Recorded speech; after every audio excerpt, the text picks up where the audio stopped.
Greetings. This is your brother Blacklight.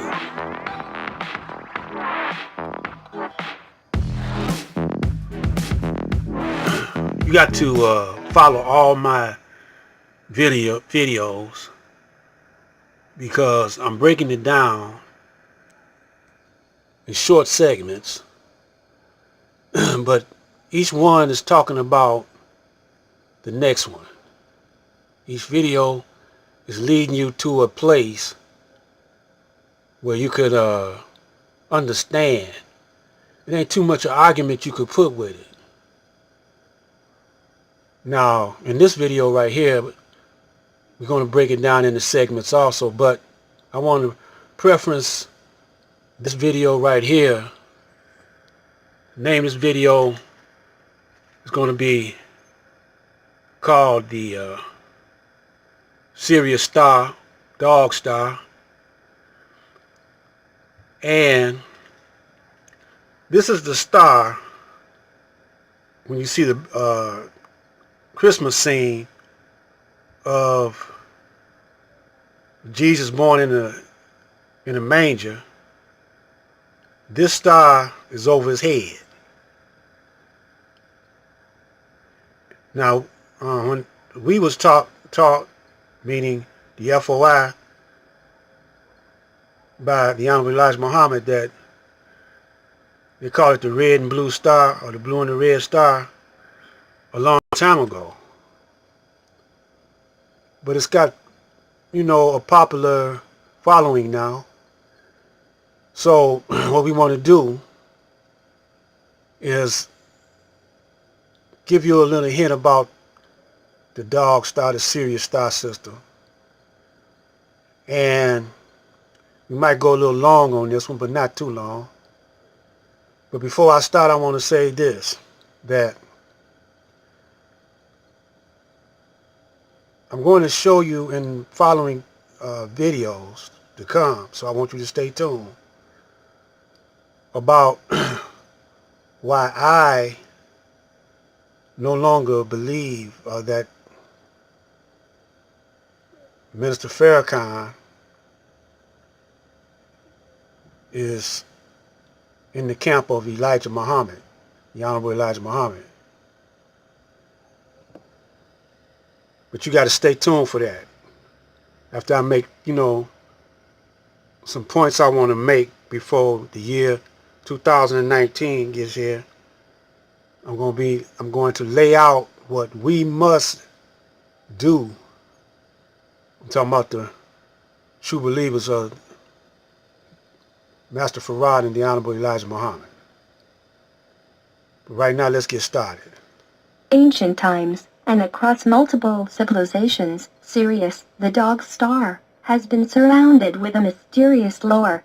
Esoteric teachings of all ages have invariably attributed to Sirius a special status, and the star's importance in occult symbolism is an attestation of that fact.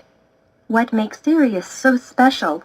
Is it simply due to the fact that it is the brightest star in the sky?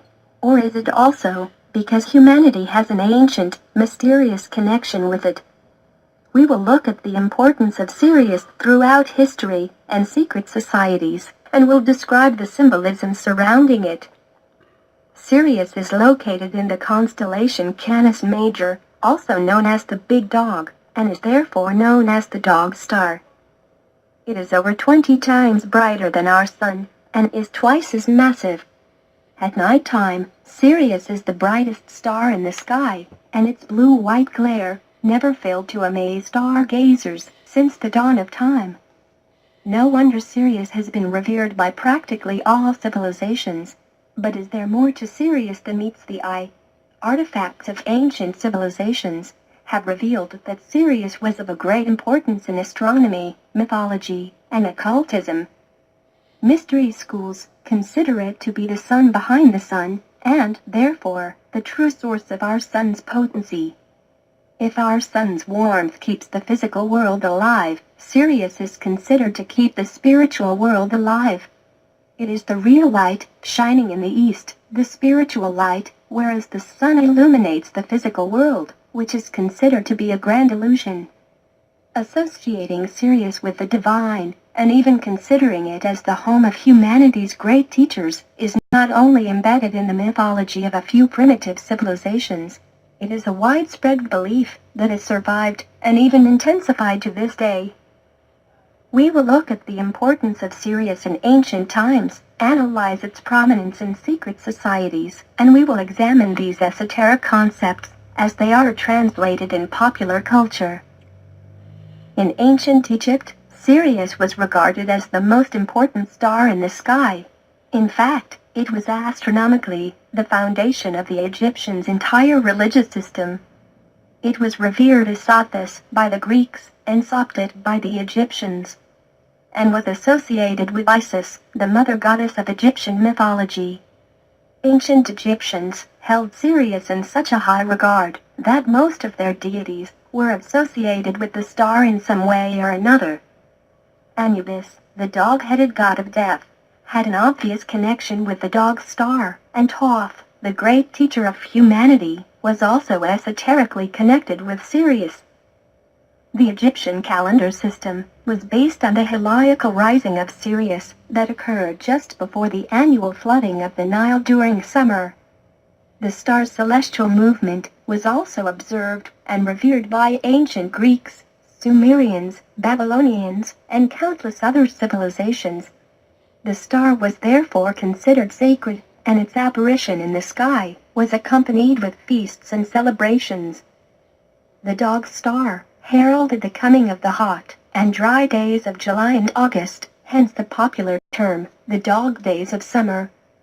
Several occult researchers have claimed that the Great Pyramid of Giza was built in perfect alignment with the stars, especially Sirius and the Orion constellation.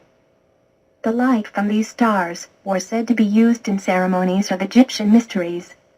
This is what Marshall Adams wrote in his book, called the Book of the Master. These ancient Egyptians knew that once every year, the parent sun is in line with the dog star. Therefore, the Great Pyramid was so constructed that at this sacred moment, the light of the dog star fell upon the square stone of God at the upper end of the Great Gallery, descending upon the head of the high priest, who received the supersolar force and saw through his own perfected solar body to transmit to other initiates this added stimulation for the evolution of their godhood.